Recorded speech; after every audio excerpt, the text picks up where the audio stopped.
আলামিন খাতামুন নবিয়্যিন মুহাম্মাদুর রাসূলুল্লাহ সাল্লাল্লাহু আলাইহি ওয়াসাল্লামের কাছে এসে নবীকে ডাক দিয়ে বললেন, ইয়া রাসূলুল্লাহি ইয়া হাবিবাল্লাহ, ওগো নবীজি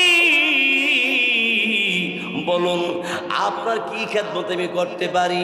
আল্লাহ নবী ডাক দিয়ে বলেন, এরে উমর, তুমি আমার ঘরের ভিতরে আসো। মদিনা যারা গেছেন খেয়াল করেন, গিয়েছেন জায়গাটা চিনি না জানি না। রসুলের গড়টা ছিল মসজিদের নববী, তো অনেক বড়, লক্ষ লক্ষ মানুষ ধরে একটা মসজিদের ভিতরে। কিন্তু এই মসজিদের মধ্যে যে সামনে যে নেশার বিল্ডিংটা, এটা ছিল নবীজির ঘর। আম্মাজান আয়েশা সিদ্দিকা রাদিয়াল্লাহু তাআলা আনহা এই ঘরে থাকতেন। হযরত ওমর ফারুক রাদিয়াল্লাহু তাআলা তিনি ঘরের ভিতরে ঢুকতেছে, রসুল আগে আগে যাইতেছে। হযরত ওমর তাকায় দেখে রসুলের পিঠের মধ্যে কালো কালো দাগ দেখা যায়। আমিরুল মুমিনিন ওমর ফারুক রাদিয়াল্লাহু তাআলা অমনি ডাক দিয়ে বললেন, ইয়া রাসূলুল্লাহ ইয়া হাবিবাল্লাহ, নবী গো আপনার পিঠের মধ্যে কি দাগ দেখা যায়, কালো দাগ, কি ব্যাপার? নবীজি কিচ্ছুই বলে না। আমিরুল মুমিনিন ওমর ফারুক রাদিয়াল্লাহু তাআলা তিনি আবার জিজ্ঞাসা করলেন, নবীজি কিছুই বলে না। আবার জিজ্ঞাসা করলেন, ইয়া রাসূলুল্লাহ আপনার এই সুন্দর দেহের মধ্যে মশা মাছি জীবনে বসে না? ওগো নবীজি কালো দাগ আপনার পিঠের মধ্যে কেন গো? আল্লাহ নবীকে আমিরুল মুমিনিন বারবার যখন জিজ্ঞাসা করে, নবীজি উত্তরে বলে দিয়েছেন, আরে আমিরুল মুমিনিন উমর আসো, তুমি তাকায়া দেখো আমার বেডে, আমার বিছানার দিকে তুমি লক্ষ্য করো। আমিরুল মুমিনিন ওমর ফারুক রাদিয়াল্লাহু তাআলা তিনি তাকায়া দেখে খেজুর গাছের ডাল দিয়া খাট বানাইয়া নবীজি এর উপরে ঘুমায়। ওই খেজুর গাছের ডালের দাগ নবীজির শরীরে লেগে গেছে। আমার আমিরুল মুমিনিন ওমর ফারুক রাদিয়াল্লাহু তাআলা তিনি তখন ডাক দিয়ে বললেন, ইয়া রাসূলুল্লাহ নবীজি অনুমতি দিলে আপনার জন্য একটা তোশক নিয়ে আসি, বালিশ নিয়ে আসি, আরামে ঘুমানোর জন্য একটা বিছানার ব্যবস্থা করি।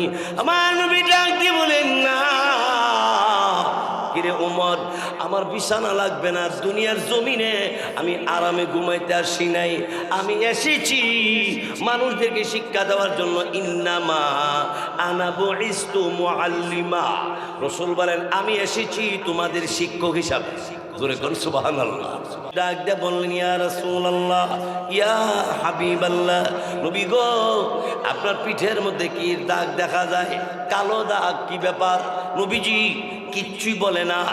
আমিরুল মুমিনিন ওমর ফারুক রাদিয়াল্লাহু তাআলা তিনি আবার জিজ্ঞাসা করলেন, নবীজি কিছুই বলে না।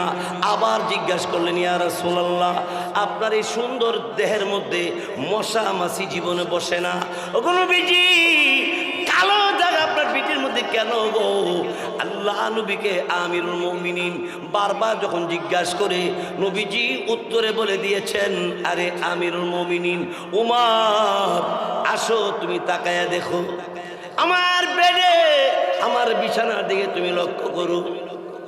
আমিরুল মুমিনিন ওমর ফারুক রাদিয়াল্লাহু তাআলা তিনি তাকায়া দেখে খেজুর গাছের ডাল দিয়া খাট বানাইয়া নবীজি এর উপরে ঘুমায়। ওই খেজুর গাছের ডালের দাগ নবীজির শরীরে লেগে গেছে। আমার আমিরুল মুমিনিন ওমর ফারুক রাদিয়াল্লাহু তাআলা তিনি তখন ডাক দিয়ে বললেন, ইয়া রাসূলুল্লাহ নবীজি অনুমতি দিলে আপনার জন্য একটা তোশক নিয়ে আসি, বালিশ নিয়ে আসি, আরামে ঘুমানোর জন্য একটা বিছানার ব্যবস্থা করি। আমার নবী ডাক দিয়ে বলেন, না কিরে ওমর, আমার বিছানা লাগবে না, দুনিয়ার জমিনে আমি আরামে ঘুমাইতে আসি নাই, আমি এসেছি মানুষদেরকে শিক্ষা দেওয়ার জন্য। ইন্নামা আনা বুইস্তু মুআল্লিমা, রাসূল বলেন আমি এসেছি তোমাদের শিক্ষক হিসাবে। জোরে কোন সুবহানাল্লাহ। ইন্নামা আনা বুইস্তু মুআল্লিমা, আমি তোমাদের শিক্ষক হিসাবে জগতে এসেছি। আমাদের নবী যা শিক্ষা দিয়েছে এটা সঠিক। জোরে বলেন ঠিক কিনা? নবী কোরআন শরীফে আল্লাহ বলছে, আমার নবী কোনো কথাই বলে না যতক্ষণ পর্যন্ত আল্লাহর পক্ষ থেকে জিবরাইল না খবর লইয়া যায়। যেরকম ঠিক কিনা? এই জন্য আমরা বয়ান শুনতেছি, আরো শুনবো। এই জন্যই তো আমরা দূর দূরান্ত থেকে বড় বড় বক্তা আনতেছি, আপনারা শুনবেন। আগামীকাল আসবে হযরত মাওলানা ইসমাইল হোসেন সিরাজি সাহেব দামাত বরকাতুহুম। আগামীকাল অনেক বড় বক্তা, ঈদগার কমিটি, সমাজবাসী সকলে পরামর্শে এই উলামায়ে কেরামদেরকে দাওয়াত দিয়া আনা হইতেছে। আল্লাহু আকবার বলেন, আল্লাহু আকবার। আল্লাহ ওনাদের জবানে এমন কিছু কথা আমাদেরকে শুনবার তৌফিক দান করুক, যেই কথাগুলি শুনে আমাদের অন্তরের মরিচা গুনাহের দাগগুলি মিটে যায়, মিশে যায় এবং আল্লাহওয়ালা হওয়া যায়। সেই কথাগুলি বলার তৌফিক ওনাদেরকে দান করুক, বলেন আমিন।